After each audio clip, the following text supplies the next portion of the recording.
Hello everyone, उम्मीद करता हूँ आप सभी लोग स्वस्थ हैं। बहुत दिनों के बाद हमारी इस तरीके से मुलाकात हो रही है डिजिटल बोर्ड पे। ठीक है, अब फाइनली आई एम बैक। तो सारी क्लासेस टाइमली होंगी और जो भी वीडियोज पेंडिंग है जो मुझे अपलोड करनी है वो धीरे धीरे अपलोड होती रहेंगी और मैं रेगुलर रहूँगा अब। ठीक है, लास्ट मंथ शादी थी तो जिस वजह से काफ़ी मैं बिजी चल रहा था तो एक्टिव नहीं था। लेकिन अब सारी चीज़ें नॉर्मल रूटीन जैसे पहले चला करता था वैसे ही चलेगा। सारे अपडेट्स आपको टाइमली मिलेंगे, सारी पीडीएफ आपको टाइमली मिलेंगी, सारी वीडियो जो भी अपलोड करनी होंगी, जो भी एनालिसिस होंगे वो आपको टाइमली प्रोवाइड किए जाएंगे। ठीक है, एसएससी एमटीएस का इस वीडियो में मैं एनालिसिस करूंगा। आपको क्या सेफ स्कोर हो सकता है किस पर्टिकुलर शिफ्ट के लिए, कैटेगरी वाइज, वो सारा का सारा मैं आपको बता दूंगा। बाकी एक एनालिसिस के गलत होने की चांसेस हमेशा रहते हैं, काफ़ी सारे फैक्टर्स होते हैं जिसे एग्जैक्टली मैप कर पाना पॉसिबल नहीं होता। फिर भी मैंने अपने एंड पे जितने भी हो पाया सारी चीज़ें इस वीडियो में डालने की कोशिश की हैं और बाकी इसका फाइनल रिजल्ट भी आपको जल्दी देखने को मिलेगा क्योंकि प्रोसेस इस बार एसएससी ने बहुत फास्ट कर दिया है। तो वो भी हम देख लेंगे कब तक फाइनल रिजल्ट आपका एक्सपेक्टेड है।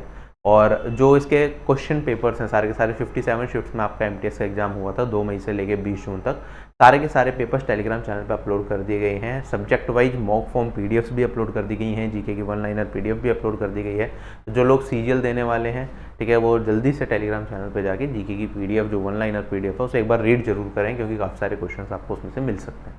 ठीक है, सो लेट्स गेट स्टार्टेड। सारी चीज़ें स्टार्ट करते हैं। ठीक है, मेरे लिए हमेशा प्रायोरिटी पे पीडीएफ या कोर्स कंटेंट रहता है, उसके बाद एनालिसिस आता है क्योंकि उससे आने वाले एग्जाम में जो एस्पिरेंट्स प्रिपेयर कर रहे होते हैं उन्हें कंटेंट मिलना बहुत ज़रूरी होता है।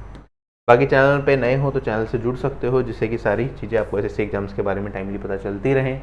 ठीक है, ये एमटीएस 2021 का जो मैं एनालिसिस किया था उसके बारे में आप देख सकते हैं। यहाँ पे एक्सपेक्टेड कट ऑफ क्या थी, एक्चुअल कट ऑफ क्या थी, उसमें वेरिएशन कितना था। बाकी एसएससी के जितने भी पेपर्स हैं प्रीवियस ईयर के, सारी की सारी पीडीएफ्स आपको एक स्ट्रक्चर्ड वे में मिल जाएगी। डिस्क्रिप्शन बॉक्स में आपको लिंक मिल जाएगा, इस लिंक पे जाके आप लोग साइन अप जैसे ही करेंगे तो आपको प्रीवियस ईयर के एग्जाम वाइज सारी की सारी पीडीएफ मिल जाएंगी। जो हमने क्रिएट की गई हैं, जो फ्री पीडीएफ टेलीग्राम पे डाली गई हैं, वो सारी की सारी आप एक जगह से देख के डाउनलोड कर सकते हैं। That is all free. ठीक है, ऐसे आरबी की वेबसाइट पर आपको सारी चीज़ें मिलेंगी। एमटीएस की ऑल 57 शिफ्ट टेलीग्राम चैनल पर अपलोड कर दी गई हैं। सीएचएसएल का जो पेपर हुआ था मेंस का, उसका प्रिंटेबल मॉक फॉर्मेट में भी पीडीएफ अपलोड कर दी गई हैं। ये आप टेलीग्राम चैनल से जरूर डाउनलोड करें। 1 लाइनर पीडीएफ जो मैं बता रहा था क्वेश्चन, उसका 1 लाइनर आंसर, क्योंकि 57 शिफ्ट हैं, एक शिफ्ट में 25 क्वेश्चन हैं, तो लगभग हमारे पास यहाँ पे काफ़ी सारे 1000 से ज़्यादा क्वेश्चन हैं। वो सारे के सारे आप एक बार रीड करके जाएंगे सीजीएल एग्जामिनेशन के लिए तो आपको बेनिफिट मिल सकता है। अगर आपने जीके पढ़ रखी है, नहीं पढ़ रखी है तो आपको ये कर पाना बड़ा मुश्किल पड़ेगा। जिसने पहले से पढ़ रखा है वो इजीली से कम टाइम में कवर कर लेगा। तो देख के जाओगे तो चांसेस है कुछ क्वेश्चन रिपीट हो जाएं। एक एस्पिरेंट ऐसे हैं जिन्होंने जीके के अंदर एमटीएस एग्जामिनेशन में 75 आउट ऑफ 75 स्कोर किया है हमारे सर्वे में, उनका नाम है शिवा चौरसिया। ठीक है, तो कंग्रेचुलेशन शिवा। और जो हाईएस्ट मार्क्स हैं हमारे सर्वे में 150 में से जो रो मार्क्स हाईएस्ट गए हैं 142, वो भी इनके हैं।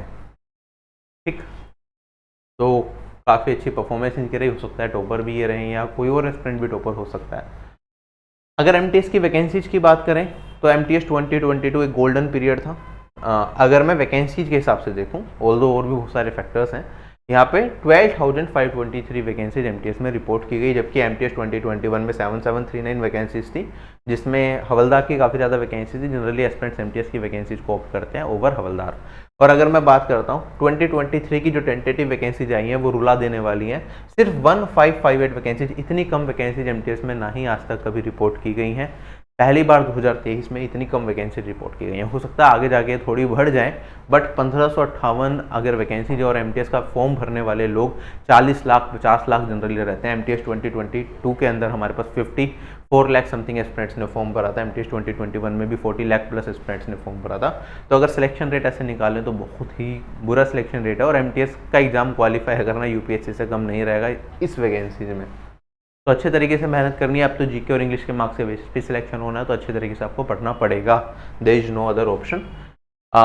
ये एमटीएस 2022 की वैकेंसीज हैं। यहाँ पे आप देखेंगे 12,523 वैकेंसीज हैं, जिसमें टोटल यूआर की वैकेंसीज 5401 है, OBC SC ST AWS category की वैकेंसीज।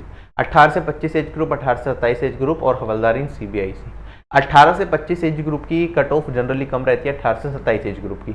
18 से 27 एज ग्रुप में जनरली वो एस्पिरेंट्स आते हैं जो 26 से 27 साल के हैं। ठीक है, और वरना 18 से 25 में चले जाते हैं। 18 से 27 में बेसिकली 18 से 25 वाले भी आ सकते हैं, लेकिन बेसिकली जो 26 और 27 साल का एस्पिरेंट है, 26 से 27 ईयर्स का जो एस्पिरेंट है अनरिजर्व कैटेगरी से, वो सिर्फ इस एज ग्रुप में आ सकता है। ठीक है। जो हवलदार की पोस्ट, इसमें 27 साल तक सारे एस्पिरेंट्स एलिजिबल रहते हैं। हवलदार की पोस्ट जनरली लोग कम प्रेफर करते हैं, तो इसकी कट ऑफ जनरली कम जाती है इससे। तो सबसे ज़्यादा जो कट ऑफ जाएगी इसकी जाएगी, फिर इसकी जाएगी और फिर इसकी जाएगी हवलदार की। क्लियर हो गया ये चीज़। बाकी हवलदार की वैकेंसी काफ़ी कम है। ओवरऑल मेरी रिकमेंडेशन अगर आप मानोगे तो मैं एमटीएस को ऊपर रखूंगा हवलदार से। और जस्ट इन केस कोई एस्पिरेंट ऐसा है जिसने हवलदार को ऊपर रख दिया हो और एमटीएस को नीचे रखा हो और चाहता है कि एमटीएस की पोस्ट पर सिलेक्शन लेना, तो अगर वो हवलदार का जो फिजिकल होगा अगर वो स्किप करता है तो उसे फिर हवलदार की पोस्ट के लिए एलिजिबल हो जाएगा और उसे एमटीएस की पोस्ट दे दी जाएगी। क्या ये चीज़ क्लियर है? ठीक है। बाकी सबके अपने पर्क्स और कॉन्स होते ही हैं। एग्जाम का पैटर्न इस बार ये रखा गया था, सेशन 1 है जिसमें मैथ्स के 20 क्वेश्चन थे, रीजनिंग के 20 क्वेश्चन थे, एक क्वेश्चन 3 नंबर का था यहाँ पे। और ऐसे सेशन 2 की बात करें, यहाँ पे 25 क्वेश्चन जीके के और 25 क्वेश्चन इंग्लिश के, इसमें भी एक क्वेश्चन 3 नंबर का। मेरिट इसी के सेक्शन 2 के हिसाब से बनेगी, सेशन 1 सिर्फ क्वालिफाइंग इन नेचर था। ठीक है। एसएससी ने कोई भी क्लैरिफिकेशन इस चीज़ पे नहीं दिया कि सेशन 1 के एक सेपरेट कट ऑफ वो निकालेंगे या नहीं निकालेंगे। तो अगर एसएससी ने क्लैरिफिकेशन नहीं दिया तो ऑब्वियस सी बात है कि हमें यही मान के चलना पड़ेगा जो मिनिमम क्वालिफाइंग मार्क्स हैं सेशन 1 के, आपको सिर्फ उससे ज़्यादा नंबर लेके आने हैं और जो इसके मार्क्स हैं उसके बेसिस पर आपकी मेरिट बनेगी। क्या ये चीज़ क्लियर हो गई? तो अगर मैं सेशन 1 की जो मिनिमम क्वालिफाइंग मार्क्स हैं उसकी बात करूं तो यूआर से थे वो 30%, ओबीसी से ईडब्ल्यूएस से थे 25% और अदर कैटेगरीज के थे 20%। यूआर की अगर मैं बात करता हूं 30%, टोटल सेशन 1 कितने का था? 60 और 60 120 मार्क्स का, 120 का 30% अगर मैं निकालूंगा तो यूआर से सिर्फ आपको 36 मार्क्स से ज़्यादा जिनके हैं उनका सेशन 1 क्वालिफाई हो जाएगा मैथ्स और रीजनिंग के मिलाकर। ऐसे ही ओबीसी ईडब्ल्यूएस और अदर कैटेगरी का कम है। और मैं मानता हूँ 100% मैक्सिमम पर जो एस्पिरेंट्स हैं सबने सेशन 1 को क्वालिफाई कर लिया होगा। इतना आसान सा पेपर था, खाली जिसे मैथ्स पढ़ा है वो भी क्वालिफाई कर जाएगा, जिसने खाली रीजनिंग पढ़ी है वो भी क्वालिफाई कर जाएगा। तो मेन टक्कर है वो इसमें है, जो मुझे नोटिफिकेशन देख के लगा कि नोटिफिकेशन में कहीं और ऐसी चीज़ नहीं लिखी कि सेपरेट कट ऑफ होगी। मैंने एक पहले भी वीडियो बनाई थी कि क्या 36 नंबर पर क्वालिफाई कर देंगे, उसमें भी मैंने सारे पॉइंट्स रखे थे कि सीजीएल सीएचएसएल में एक एक्स्ट्रा पॉइंट लिखा होता था कि सेपरेट कट ऑफ निकाली जाएगी टीयर 1 जो क्वालिफाइंग होता था उसमें। लेकिन एमटीएस में ऐसा नहीं था कि इसकी सेपरेट अलग से वो कट ऑफ बनाएंगे कैटेगरी वाइज सेशन 1 की। तो यहाँ पे कोई सेशन 1 की सेपरेट कट ऑफ नहीं है। ठीक है। जैसे सीजीएल टीयर 2 में होता है ना, मिनिमम क्वालिफाइंग मार्क्स इतने तो लाना ही है, उससे ज़्यादा फिर एक कट ऑफ निकलेगी। इसमें सिर्फ मिनिमम क्वालिफाइंग मार्क्स का कंसेप्ट है। ठीक है। सेशन 1 के लिए तो सेशन 2 के बेसिस पे ही सिलेक्शन होगा, सेशन 2 के बेसिस पे ही सारा एनालिसिस चलेगा। एसएससी ने जब आपने फॉर्म भरा था तो आपसे स्टेट की प्रेफरेंस मांग ली थी, जो आपने स्टेट की प्रेफरेंस भर दी थी वो फाइनल है, उसमें कोई भी चेंज नहीं होगा। तो प्रोसेस अब सीधा सीधा सिंपल है, आपका टीयर 1 हो चुका है। जिन लोगों ने हवलदार की पोस्ट को भी ऑप्ट किया था तो हवलदार की एक कट ऑफ निकलेगी। जितनी वैकेंसीज है हमारे पास हवलदार की अभी हमने देखा, हमारे पास यहाँ पे 529 वैकेंसीज हैं। तो 529 इंटू में 5, यहाँ पे हमारे पास 2645 लगभग क्या होंगे कैंडिडेट्स हवलदार की पोस्ट की कट ऑफ को क्वालिफाई करेंगे और उनका मेडिकल उनका फिजिकल स्टैंडर्ड टेस्ट और फिजिकल इंडोर्स टेस्ट जिसमें वॉकिंग होती है वो कराया जाएगा। उसके बारे में भी मैं इस वीडियो में डिटेल में डिस्कस करूंगा। ठीक है। तो अभी तो इनिशियली तो कट ऑफ ज़्यादा ही जाएगी हवलदार की, अभी हम देखेंगे, लेकिन फाइनल आते आते हो सकता है एमटीएस से नीचे चली जाए, हो सकता है, नॉट श्योर। तो मैं जो कट ऑफ बताऊंगा वो मिनिमम कट ऑफ होगी। जो भी तीनों कैटेगरीज हैं उसमें जो मिनिमम जाएगी मैं उस कट ऑफ के बारे में बात कर रहा हूँ इस एनालिसिस के दौरान। ये सारी की सारी चीज़ें यहाँ पे लिखी हुई हैं जो मैं बता चुका हूँ ऑलरेडी। ठीक है। इस बार क्या था एमटीएस में, देखो डॉक्यूमेंट वेरिफिकेशन एसएससी नहीं करा रहा, तो सीधी सी बात है अगर क्योंकि स्टेट प्रेफरेंस ऑलरेडी डाली जा चुकी है, तो जिन लोगों को सिर्फ एमटीएस की पोस्ट चाहिए उनके लिए सिर्फ अब फाइनल रिजल्ट बचा है, उनके लिए ज़्यादा कुछ बचा नहीं है इस पूरे प्रोसेस के अंदर। राइट। तो अगर मैं बात करता हूँ तो यहाँ पे अब होने क्या वाला है, काफ़ी सारी सीट्स वेस्ट होंगी। जो लोग सीएचएसएल मेंस लिख के आए हैं और साथ के साथ एमटीएस भी लिखा है, अगर उनका सीएचएसएल में सिलेक्शन हो गया तो वो सीएचएसएल की जॉब लेंगे, एमटीएस की सीट खाली रह जाएगी किसी और का। इस दौरान जब तक एमटीएस अब टीयर 1 हो गया है, इसके बाद कोई और एग्जाम देता है, इससे पहले कोई एग्जाम दे रखा था जिसका रिजल्ट इस बीच आ जाता है, तो उसका अगर किसी और पोस्ट पर सिलेक्शन जाता है तो एमटीएस कोई ज्वाइन नहीं करेगा। साथ ही साथ अगर मैं बात करूँ सीजीएल की, सीजीएल 2022 के अंदर हमारे पास 36,000 वैकेंसीज थी, जो कि अपने आप में एक बहुत ज़्यादा बड़ा नंबर था सीजीएल के हिसाब से। इस वैकेंसीज में जो इसका सीजीएल का रिजल्ट डिक्लेयर किया गया, सीजीएल का रिजल्ट डिक्लेयर किया गया था आपका 13 मई को, और आपके एमटीएस के पेपर स्टार्ट हो गए थे 2 मई से। तो 2 मई से 13 मई तक काफ़ी सारी शिफ्ट हो चुकी थी, और जिन लोगों को पता नहीं था कि सीजीएल में सिलेक्शन होगा या नहीं होगा, वो उन लोगों ने एमटीएस का पेपर दिया होगा और सीजीएल में उसका सिलेक्शन हो गया है उनमें से, वो एमटीएस की जॉब को ज्वाइन नहीं करेंगे। तो एक बहुत बड़ा नंबर 12,000 में से हो सकता है 3 से 4,000 लगभग वैकेंसी एमटीएस की खाली रह जाए, ये मिनिमम बता रहा हूँ, इससे ज़्यादा भी ये आंकड़ा जा सकता है। तो इस बार सीट्स वेस्ट बहुत होंगी। एमटीएस में एसएससी को किसी ना किसी तरीके से वेटिंग लिस्ट का प्रोविजन लाना चाहिए, अदरवाइज इस तरीके से सीट्स वैकेंट होती रहेंगी, और अगर सीट्स वैकेंट हुई तो वो अगले साल के में धीरे धीरे जुड़ जाएंगी। 2023 का नोटिफिकेशन है, इसका पेपर भी जल्दी हो जाएगा, तो इसमें तो शायद ऐड नहीं होंगी 2022 वाली, लेकिन 2022 वाली जो सीट्स वैकेंट रहेंगी वो ऐड होंगी किसमें, एमटीएस 2024 में।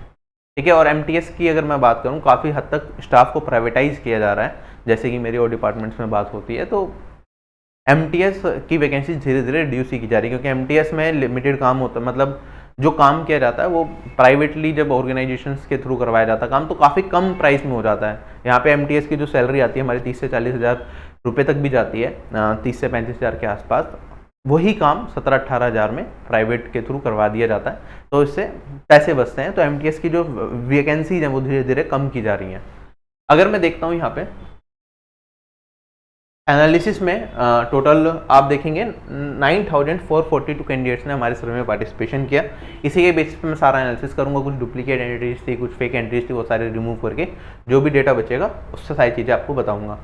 इनमें से 22% कैंडिडेट्स ऐसे हैं जिन्होंने CHSL Tier 2 भी लिखा है। ठीक है, और CHSL Tier 1 की कट ऑफ तो आपको पता ही क्या आसमान छू रही थी, और उसके बाद जिन लोगों ने Tier 1 लिखा ऑलरेडी वो बहुत अच्छे, जो Tier 1 को क्वालिफाई करने वाले एस्पिरेंट्स हैं, बहुत अच्छे कैंडिडेट्स हैं, राइट। उसमें से 22% ने एमटीएस का पेपर दिया है।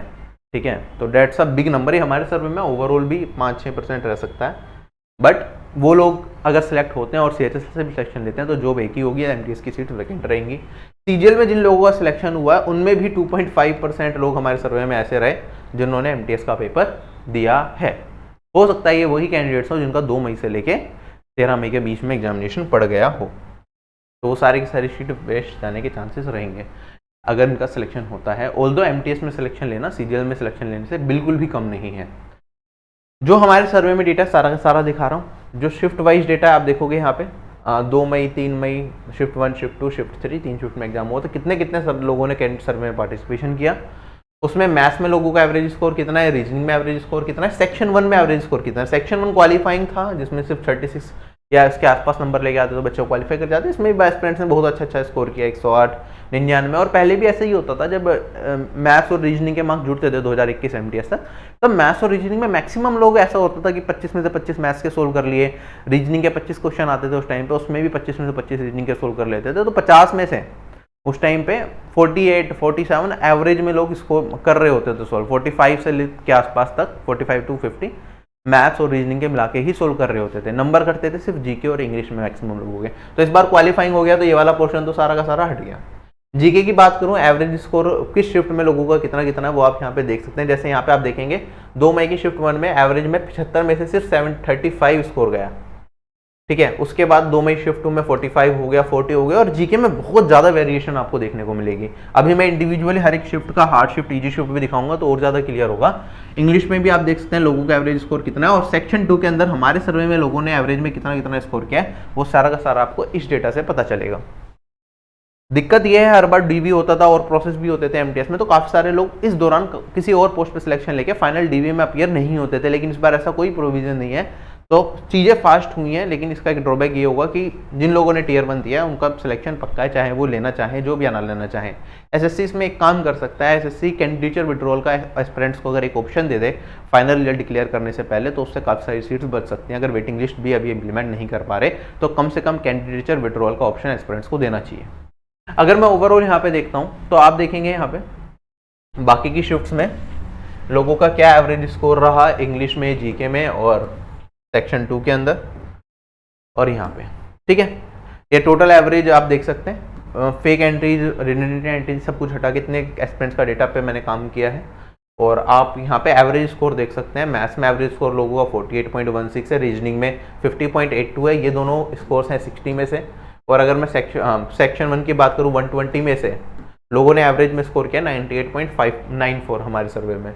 जीके इंग्लिश की बात करूँ तो आप देखेंगे यहाँ पे ये है 43.34, 53.36। कुछ लोग ये सोच रहे होंगे कि सेक्शन 1 की अगर एसएससी अलग से कट ऑफ निकाल दे तो, अगर एसएससी अलग से कट ऑफ भी निकालता सेक्शन 1 की तो वो बहुत कम होगी। वैसे तो मेरे हिसाब से नहीं निकालेगा, वो 36 जो है वही मिनिमम क्वालिफाइंग मार्क्स हैं यूआर के लिए।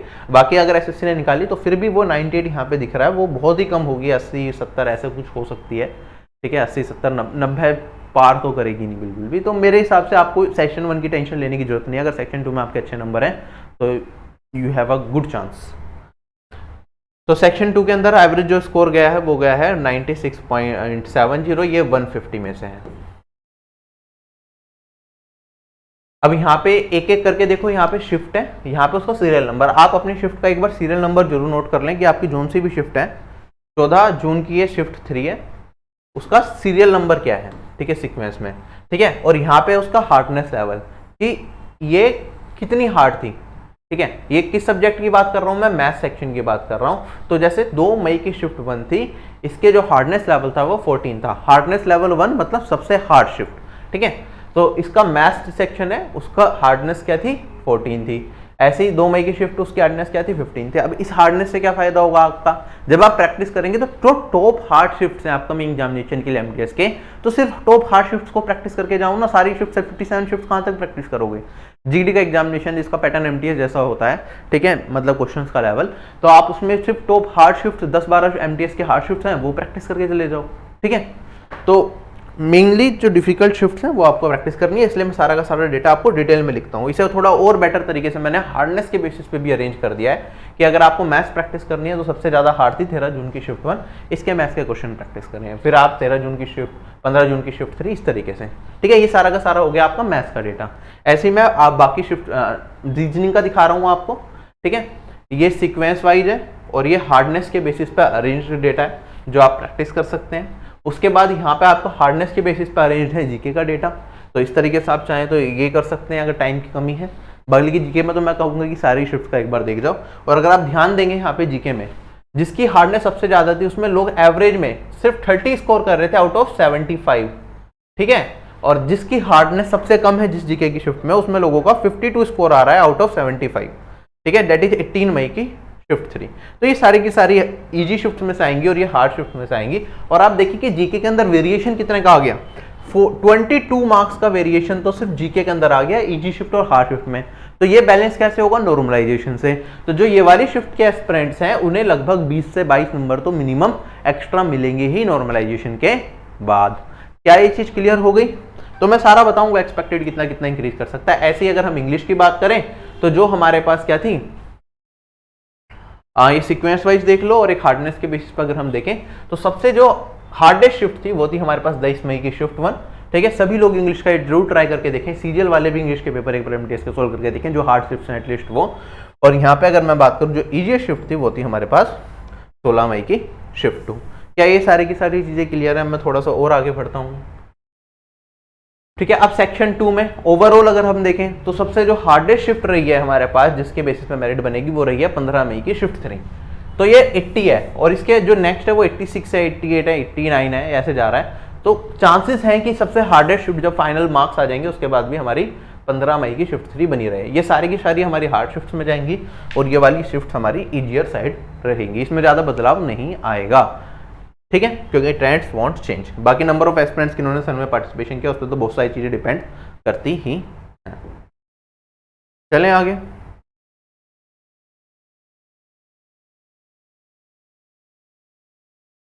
बाकी अगर आप यहाँ पे देखेंगे तो एक्सपेक्टेड इंक्रीज, अब मैंने क्या करा है जो हमारे सर्वे में सबसे इजीएस्ट शिफ्ट थी, राइट, तो उसमें जो लोगों का एवरेज स्कोर था सभी शिफ्ट्स का एवरेज स्कोर वो बनाने की कोशिश करी है। तो उससे मैंने एक्सपेक्टेड इंक्रीज निकाला कि हर शिफ्ट में लगभग कितने मार्क्स बढ़ने चाहिए। तो आप देख सकते हैं 2 मई शिफ्ट 1 में लगभग इतने मार्क्स बढ़ेंगे, शिफ्ट 2 में इतने, इस तरीके से ये सीक्वेंस हमारा चलता रहेगा। ये सारा का सारा सीक्वेंस कितने कितने मार्क्स इंक्रीज होंगे हर एक शिफ्ट में वो आप देख सकते हैं और नॉर्मलाइज होकर अगर आपका रो स्कोर इतना है तो इतना इंक्रीज होकर इतने बन जाएंगे। इस तरीके से मैंने सारा डेटा आपको दिखा रखा है, ठीक है। इस तरीके से प्रेजेंट करने में डाटा काफी ज्यादा मेहनत लगती है, पीपीटी बनाने में, स्लाइड्स बनाने में।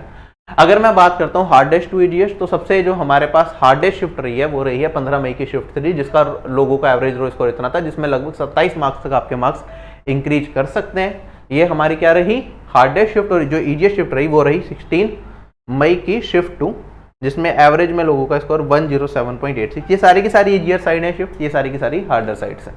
तो इस बार जो इंक्रीज होगा नॉर्मलाइजेशन के बाद वो 27 नंबर यहाँ पे दिख रहा है। तो वो एग्जैक्टली हो सकता है ऐसा ना हो सकता है 22 तक 23 तक मैक्सिमम इंक्रीज हो, और हो सकता है वो 32-33 भी मैक्सिमम इंक्रीज चला जाए। तो प्लस माइनस 4-5 का तो फर्क आ ही जाता है, इतना तो आप मान के चले। और कुछ पर्टिकुलर शिफ्ट्स इसमें ऐसी भी होंगी जिसमें रॉन्ग क्वेश्चंस होंगे या कुछ और चीजें होंगी जिसकी वजह से जो मैं एक्सपेक्टेड इंक्रीज बता रहा हूँ उससे कहीं ज्यादा इंक्रीज होना है आपके मार्क्स बढ़ के। ठीक है, तो यहाँ पे 57 शिफ्ट है, 57 में से 5-6 शिफ्ट तो ऐसी होंगी जो बिल्कुल जो मैं बता रहा हूँ वैसे बिहेव ना करें, तो मेरा जो एनालिसिस है वो बिल्कुल उसके लिए अलग चला जाए, गलत चला जाए। ठीक है, तो हर चीज को बिल्कुल बाय हार्ट लेके नहीं चलना, बदलाव आ सकते हैं जब तक फाइनल रिजल्ट नहीं आ जाता। कुछ भी कहना इम्पॉसिबल है, बस मैं जो डेटा के हिसाब से चीजें दिख रही हैं मैं बस आपके साथ वो कन्वे करने के लिए यहाँ पे आया हूँ। ठीक है, अगर मैं अपने सर्वे के डेटा की बात करूं तो हमारे सर्वे में 140 से ज्यादा स्कोर करने वाले टोटल कैंडिडेट्स कितने हैं? 2 हैं। 142 नंबर 2 कैंडिडेट्स के थे सर्वे के अंदर। बाकी अगर मैं बात करता हूं वो किस किस कैटेगरी से, एक यूआर कैटेगरी से और एक ओबीसी कैटेगरी से। 135 से ज्यादा स्कोर करने वाले 22 कैंडिडेट्स हैं। 130 से ज्यादा स्कोर करने वाले हमारे पास 90 कैंडिडेट्स हैं। 125 से ज्यादा स्कोर करने वाले 227 कैंडिडेट्स हैं और 120 से ज्यादा स्कोर करने वाले 543 कैंडिडेट्स हैं। अ लिटिल चेक, हमारे सर्वे में जो ये डेटा है ये 8600 लगभग 8600 एस्पिरेंट्स के डेटा पे मैं काम कर रहा हूँ। टोटल एग्जाम कितने लोगों ने दिया होगा मैंने ये वाला डेटा भी निकाला नहीं है, लेकिन मेरे हिसाब से लगभग 30 लाख के आसपास एस्पिरेंट्स तो ऐसे रहे होंगे जो एग्जाम देने गए होंगे, राइट। तो यहाँ पे ये बहुत ही छोटा सा फ्रैक्शन है, मतलब 1/30, मतलब इसमें 30 गुना कर दूंगा। अगर ये 10,000 होता तो इसमें मुझे क्या करना पड़ता?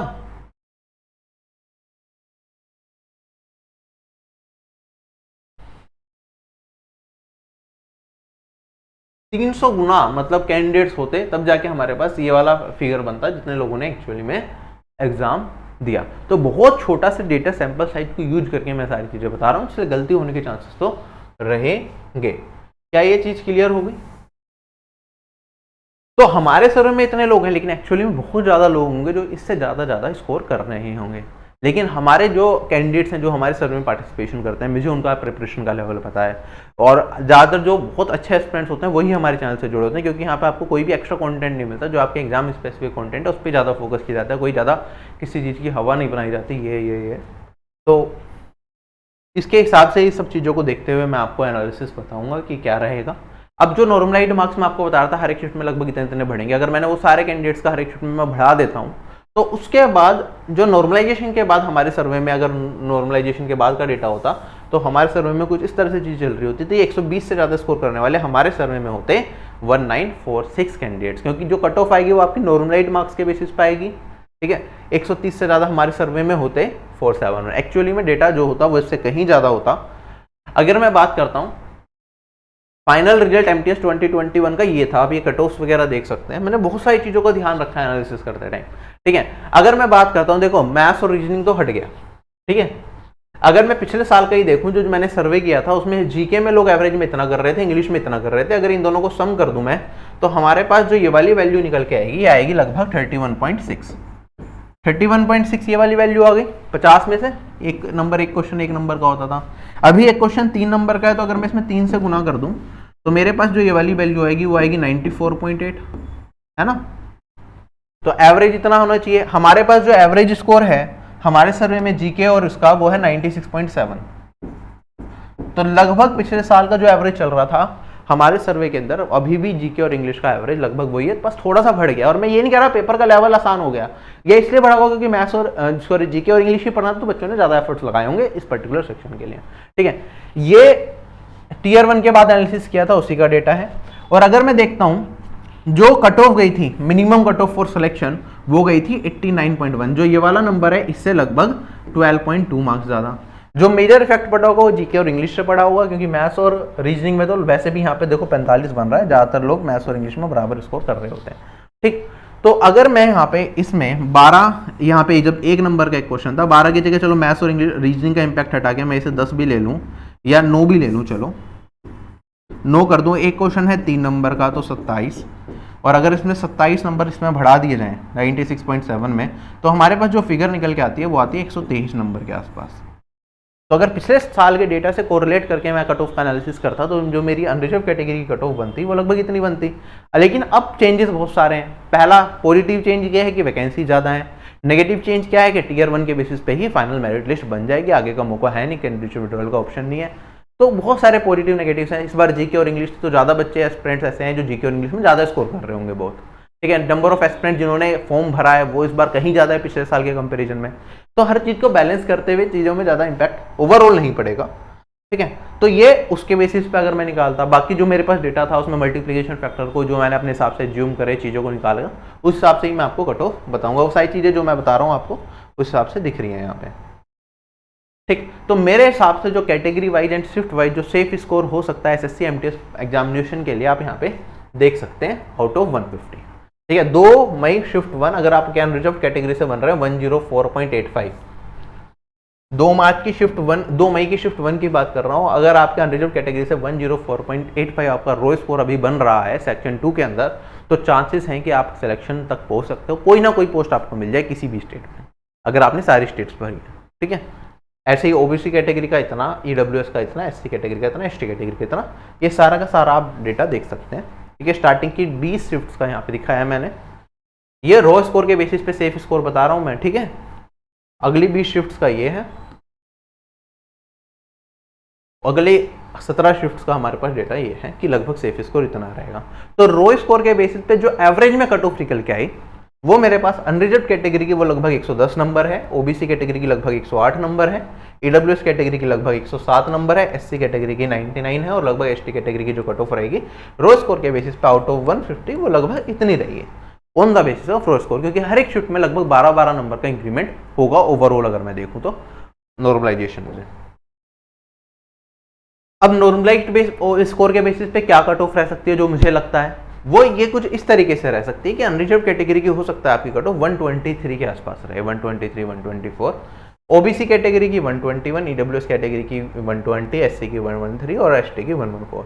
अच्छा, जो मैं आपको एक रफ आइडिया बता रहा था पिछले साल का यूज करके डेटा, मैंने उससे कट ऑफ नहीं निकाली है, उससे भी 123 लगभग आ रही थी। मैंने 1-2 फैक्टर्स और यूज करें जो हमारे पास डेटा था उसको डिटेल में एनालाइज करके कि क्या फैक्टर रैंक हो सकते हैं, क्या मल्टीप्लिकेशन फैक्टर पिछले सालों में चलता हुआ आया है, उन सब चीज़ों को ध्यान में रखते हुए ये चीज़ें मैं बता रहा हूँ, ठीक है। तो एक तरीके से एनालिसिस कभी कर ही नहीं सकते कि हम इस चीज़ को उठा लिया और इससे हम बता दें कि ये कट ऑफ जाएगी, क्योंकि हर बार फैक्टर्स चेंज होते हैं और कम से कम 2 या 3 तरीके से अगर आपको सेम कट ऑफ दिख रही हो तब आप जाके श्योर होते हो कि हाँ लगभग ऐसा कुछ रह सकता है। और इसमें भी नॉर्मलाइजेशन में ज़्यादा इंपैक्ट आ गया या कोई पर्टिकुलर शिफ्ट में ज़्यादा वेरिएशन आ गया, कम बच्चों ने पेपर दिया या ज़्यादा दिया, उससे भी बहुत चीज़ें बदलती हैं। अब यहाँ पे मैंने कहा मैक्सिमम इंक्रीज 27 का, उसके बेसिस बता रहा हूँ। अगर मैक्सिमम इंक्रीज वहाँ पे 35-35 नंबर का हो गया, जिस शिफ्ट में मैं कह रहा हूँ 2 नंबर बढ़ेंगे उसमें 10-10, 6-7 नंबर बढ़ गए, तो उस केस में फिर सारी की सारी कट ऑफ्स क्या हो जाएंगी, इंक्रीज कर जाएंगी, ठीक है। कि शिफ्ट में ज्यादा क्वेश्चंस गलत हो गए तो मैंने कहा चलो यार इसका सेफ स्कोर 102 नंबर है, उसमें पता चला 3 क्वेश्चंस ऑलरेडी रॉन्ग थे, सबको 3 क्वेश्चंस के 10-10 नंबर फालतू मिल गए, तो 102 वाले के 112 बन गए और उसमें नॉर्मलाइजेशन का भी इंपैक्ट बढ़ा। तो हो सकता है उस पर्टिकुलर शिफ्ट में जो 92 नंबर हो वही सेफ स्कोर बन जाए। तो मल्टीपल फैक्टर्स आर देयर जो चीज़ों को चेंज कर सकते हैं। ये सिर्फ आपके एक रफ आइडिया के लिए एनालिसिस होता है कि हाँ अभी के हिसाब से आपको इतना कुछ लग रहा है तो आपके चांसेस हैं आप रेस में हो, +-4 मैंने लिखा है, लेकिन वेरिएशन ज़्यादा भी आ सकता है, ठीक है। और बाकी यही है कि आप अपने जिनके इससे ज़्यादा नंबर बन रहे हैं तो उनके चांसेस बहुत अच्छे होंगे सिलेक्शन के, जिनके थोड़े से कम है उनके चांसेस कम है। आप अपने अपकमिंग एग्जामिनेशंस की प्रिपरेशन ना छोड़ें। अगर आप सीजीएल के लिए एलिजिबल है और सीजीएल आपका स्टार्ट होने वाला है तो आपका मेन फोकस अब सीजीएल एग्जामिनेशन पे ही होना चाहिए। उसमें 7500 कुछ वैकेंसी हैं आपकी और हो सकता है और बढ़ जाए, ठीक है। तो उसमें जो अपकमिंग एग्जाम्स है सारे के सारे एग्जाम्स में आपको जब तक आपका सिलेक्शन नहीं होता आपको फोकस करते रहना है, ठीक है। ये नहीं कि एक एमटीएस का एग्जाम दिया इसके ऊपर अब रिलाई करके बैठ गए कि बस हो गया ये जो है ये है। अब सीएचएसएल की बात कर लो, सीएचएसएल 2023 में इतनी कम वैकेंसीज हैं, एमटीएस 2023 में तो कुछ वैकेंसीज है ही नहीं, तो ये तो कुछ भी नंबर नहीं है। पता चलेगा एमटीएस 2023 का मैं एनालिसिस कर रहा हूँ, वहाँ पे मैं कह रहा हूँ कि 150 में से जो कट ऑफ जाएगी सेफ स्कोर की वो 135 प्लस जाएगी अनरिजर्व्ड कैटेगरी की मिनिमम। जिसने जीके में 2 क्वेश्चन गलत कर दिए वो भी सिलेक्शन से बाहर। अगर ऐसा कुछ बोलूँ तो वो भी गलत नहीं होगा क्योंकि वैकेंसीज नहीं इतने लोग देने वाले हैं, अनएम्प्लॉयमेंट इतनी ज़्यादा है। तो just keep pushing yourself, keep learning. आपकी मेहनत बहुत इंपॉर्टेंट है और उसके साथ साथ किस्मत की क्या क्वेश्चन एग्जाम में पूछे गए, जीके में जो पढ़ा था क्या उसमें से आ गया अलग आ गया, तो बहुत सारी चीज़ें वेरी करती हैं। तो कभी भी अगर आपका सिलेक्शन हो जाए तो घमंड नहीं करना और सिलेक्शन ना हो तो डिमोटिवेटेड ज़्यादा फील नहीं करना, क्योंकि अभी नहीं हुआ तो अगली बार होगा। क्लियर है ये चीज़।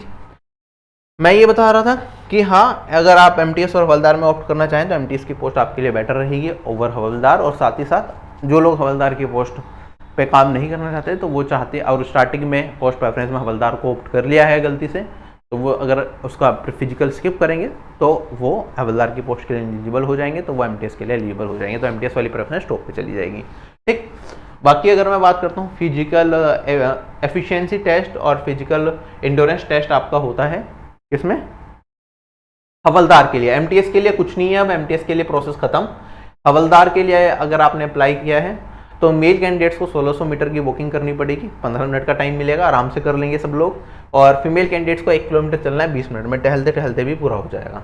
ठीक, अगर मैं बात करता हूँ फिजिकल स्टैंडर्ड टेस्ट की, ये इंपॉर्टेंट है। मेल कैंडिडेट्स हैं अगर आप, तो आपकी हाइट मिनिमम 157.5 सेंटीमीटर होनी चाहिए और 5 सेंटीमीटर का रिलैक्सेशन मिलेगा अगर आप इन कम्युनिटी से बिलोंग करते हो। ठीक है, चेस्ट आपकी 81 सेंटीमीटर होनी चाहिए एक्सपेंशन के बाद, जिसमें मिनिमम एक्सपेंशन आपका 5 सेंटीमीटर का आना चाहिए। ठीक है, फीमेल कैंडिडेट्स की अगर हम बात करें तो हाइट 152 सेंटीमीटर चाहिए, 2.5 सेंटीमीटर अगर आपकी हाइट कम होगी तो भी चल जाएगी अगर आप इन कम्युनिटीज से बिलोंग करते हैं। और वेट आपका 48 kg मिनिमम होना चाहिए और 2 किलो वेट कम होगा तो भी चल जाएगा, मतलब 46 होगा तो भी चल जाएगा अगर आप इन कम्युनिटीज से बिलोंग करती हैं। ठीक है, अब थोड़ा सा मैं एमटीएस 2021 का अगर मैं बताऊं तो पहले जुलाई में आपका पेपर हुआ था, अक्टूबर में आपका टीयर 1 का रिजल्ट आया था, नवंबर में टीयर फिजिकल हुआ था, उसी के टाइम के आसपास आपका टीयर 2 भी हुआ था। उसका फाइनल रिजल्ट जो आया था आपका वो 24 मार्च में आया था। इतना लंबा प्रोसेस था टीयर 1 होने में और फाइनल रिजल्ट आने में। जुलाई में टीयर 1 और फाइनल रिजल्ट आपका 24 मार्च को। 2021, 2020 और 19 में अगर मैं चला जाऊंगा तो उसमें तो 2-2, 3-3 साल भी लगे एमटीएस के रिक्रूटमेंट में। लेकिन अगर मैं बात करता हूं 2022, इसमें चीजें किस तरीके से चल सकती हैं। टीयर 1 एग्जामिनेशन आपका 2 मई से 20 जून के बीच हुआ। ठीक है, टीयर 1 का जो रिजल्ट है वो एक्सपेक्टेड है कि अगस्त के अंदर आपका रिजल्ट आ जाए, जैसे कि एसएससी इस तरीके से काम कर रहा है, तो टीयर 1 का रिजल्ट अगस्त में आ सकता है। अब टीयर 1 के रिजल्ट में बेसिकली, वरना एसएससी रिजल्ट भी नहीं देता टीयर 1 का, इन्हें हवलदार लोगों का, जो हवलदार की पोस्ट पर रिक्रूट होंगे, उनका क्या करवाना है, physical endurance test, physical standard test. तो जो 2645 कुछ कैंडिडेट्स रिक्रूट किए जाएंगे उसके हिसाब से इन्हें रिजल्ट देना पड़ेगा कि कौन कौन रिक्रूट हुआ है। ठीक है, एमटीएस वालों एस्पिरेंट्स के लिए वो रिजल्ट हो सकता है बिल्कुल भी काम का ना रहे। ठीक है, उसके बाद जैसे ही अगस्त में रिजल्ट आएगा तो तभी की तभी कुछ ही दिनों के अंदर, अगस्त या सितंबर में, 1 महीने का गैप ज़्यादा से ज़्यादा ले सकते हैं कि लोगों का फिजिकल कराया जाए। 2400 कुछ कैंडिडेट्स हैं, पिछली बार तो कितने थे, 24-25 हज़ार लोगों का फिजिकल कराया गया था, तो उसमें 1 महीना लगा दिया था एसएससी ने पूरा। एसएससी ने क्या, वो अलग अलग जगहों पे जाके होता है, एसएससी नहीं करवाता फिजिकल। लेकिन अब सिर्फ 2500 कुछ लोग हैं तो 5-6 दिन में ही ये फिजिकल वगैरह निपटा देंगे और जैसे ही फिजिकल हो जाएगा उसकी रिपोर्ट एसएससी को पहुंचेगी, एसएससी फाइनल रिजल्ट डिक्लेयर कर देगा।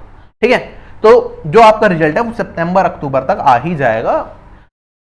ज्वाइनिंग के बाद का जो टाइम है वो बताना इम्पॉसिबल है। कुछ डिपार्टमेंट में 2 से 3 महीने में भी ज्वाइनिंग हो जाती है, कुछ डिपार्टमेंट में 6-7 महीने भी लग जाते हैं फाइनल रिजल्ट आने के बाद ज्वाइनिंग में, कुछ में और ज़्यादा भी खिंच जाता है। अगर मान लो किसी डिपार्टमेंट में आपका सिलेक्शन हुआ है, उसकी वैकेंसी खत्म हो गई पीछे डिपार्टमेंट में, फिर लंबा प्रोसेस चलता है। ठीक है, तो अभी के लिए फाइनल रिजल्ट आप मान के चले सितंबर, और वर्स्ट केस में मेरे हिसाब से अक्टूबर एंड तक आपका रिजल्ट आ ही जाएगा। तो अब एमटीएस को भूल के आप आगे के प्रोसेस में चलें। जो पीडीएफ है सारी की सारी मैंने टेलीग्राम चैनल पर अपलोड कर दी है। ठीक है, सबसे पहला काम वही किया। चैनल से जुड़े रहें। अगर चैनल से आपको लगता है कि कुछ इंपॉर्टेंट चीज़ें आपको सीखने को मिली इस वीडियो से, चैनल को सब्सक्राइब कर लें। ऐसी और वीडियो जो आती रहेंगी, अभी स्टैटिस्टिक्स एनालिसिस है और भी बहुत सारी चीज़ें, मैथ्स की क्लासेस भी जल्दी मैं कुछ स्टार्ट करूँगा। बट फिलहाल के लिए आप जुड़ सकते हैं। करंट अफेयर्स की फ्री बुक आप लोगों के लिए अवेलेबल है, जो सीजीएल्स या अपकमिंग एग्जाम्स देने वाले हैं उसकी फ्री क्लासेस भी अवेलेबल है। कंप्यूटर की फ्री बुक और फ्री क्लासेस सारी के सारे यूट्यूब चैनल पर अवेलेबल हैं, जो आप देख सकते हैं। ठीक है, उसके मैथ्स की काफ़ी सारी free classes, crash course types, वो आप देख सकते हैं। जैसे कि अगर मैं बात करूँ, आप सीजीएल देने वाले कुछ चैप्टर्स अगर आपके मैथ्स के रह गए हैं और आपका एग्जाम 15 या 16 तारीख के बाद का है, अभी आपके पास टाइम है, और एक आधा चैप्टर आप करना चाहें तो इसमें क्रैश कोर्स की फॉर्म में चैप्टर्स करा रखे, कम टाइम में मोस्ट रिपीटेड टाइप्स इसमें करवा रखे हैं, तो वो आप देख सकते हैं, जिससे कि आपके एग्जाम में फ़ायदा हो जाए। ठीक है, इंग्लिश में अगर ग्रामर आपने अच्छे से नहीं करी है, टॉप 100 ग्रामर रूल्स अमन सर ने करा रखे हैं, वो आप एक बार देख लें, उससे एक रिवीजन हो जाएगी आपकी पूरी की पूरी। साथ के साथ क्रैश कोर्सेज जीके के अवेलेबल हैं। ठीक है, इंपॉर्टेंट गवर्नमेंट जॉब्स के बारे में डिटेल्स की एक प्लेलिस्ट है, वो आप देख सकते हैं। After that, if you are preparing for SSC examination, SSC CGL 2024 की तैयारी कर रहे हैं आप, सीपीओ 2023 की तैयारी कर रहे हैं, या और कोई भी एसएससी एग्जाम की तैयारी कर रहे हैं, तो ऑफिसर बैच से आप पूरी तैयारी कर सकते हैं, जिसमें सारे सब्जेक्ट से कंप्लीट कोर्सेज। अगर सीजीएल की बात करूं तो इसमें AA का कोर्स भी इंक्लूडेड है। अगर आप मॉक टेस्ट की बात करें तो सीजीएल CHSL के लिए मॉक टेस्ट टीयर 1 के ऑलरेडी अवेलेबल हैं, टीयर 2 के भी अपलोड करा दिए जाएंगे, तो टीयर 2 के मॉक्स भी अवेलेबल होंगे इसी बैच के अंदर। तो एक बार आपने पेमेंट करी तो आपको फिर दोबारा पेमेंट नहीं करनी, ठीक है। आपको और सारी टेंशन हमारे ऊपर छोड़नी है। आपकी कोर्स चलने से आपके सिलेक्शन तक का हमारा पूरा साथ बना रहेगा, पूरी टीम के साथ। सारे डेडिकेटेड टेलीग्राम ग्रुप होता है जिसमें टीचर्स अवेलेबल होते हैं। आपकी कोई भी क्वेरी आप टीचर से डायरेक्टली पूछ सकते हैं, ठीक है। इसके साथ साथ सेपरेट आप टीचर्स के कोर्सेज भी ले सकते हैं। एक पीडीएफ कोर्स होता है जिसमें चैप्टर वाइज पीडीएफ जो भी लेटेस्ट एग्जाम्स हैं उसकी प्रोवाइड कराई जाती हैं। पिछले 2-3 साल के हमने सारे सब्जेक्ट्स के डाली हुए, वो भी आप देख सकते हैं, 199 में वो होता है। बाकी मॉक टेस्ट सीरीज सीजीएल और सीएचएसएल के लिए 99 रुपीज़ में है, that you can purchase on RB application. अगर आपको खाली मॉक देने हैं तो आप ये भी परचेज करके मॉक्स दे सकते हैं। टेलीग्राम चैनल पे आपको सारों प्रीवियस ईयर की पीडीएफ मिल जाएगी, ठीक है। सो दैट्स इट गाइस, यही था इस वीडियो में। आई होप आपको कुछ आइडिया लगा हो कि कैसे चीज़ें चल सकती हैं। Bye bye, take care, have a nice day and जय हिंद।